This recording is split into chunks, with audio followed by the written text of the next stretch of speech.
The Filipino youth calls for more training and skill-building opportunities in disaster risk reduction.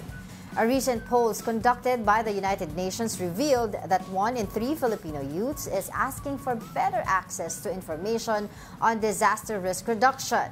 26% of the 657 participants aged 15 to 24 years old also stated their need to develop their skills in relation to disasters. UN conducted the poll after the recent devastation of Typhoon Karina, which claimed at least 40 lives.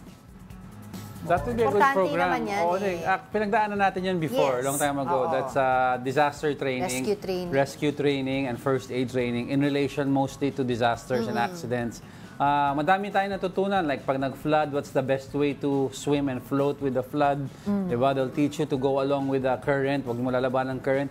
Tapos pwede mo gamitin ang maong pants mo or yung t-shirt mo as a floating device. Kung wala ka talagang makuha they'll teach you how to do it, diba? Mga position na meron. Simple as yung anong tawag doon, yung sa mouth-to-mouth resuscitation, etc. Basic life skills. Actually, diba? a lot of organizations naman, mga NGOs, they provide training for this. They just have to look it up.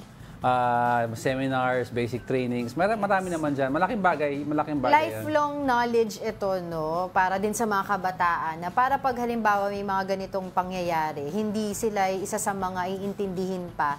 Diba? At least kahit paano may basic silang kaalaman tungkol sa ganito, disaster risk reduction. At least they're competent on their own.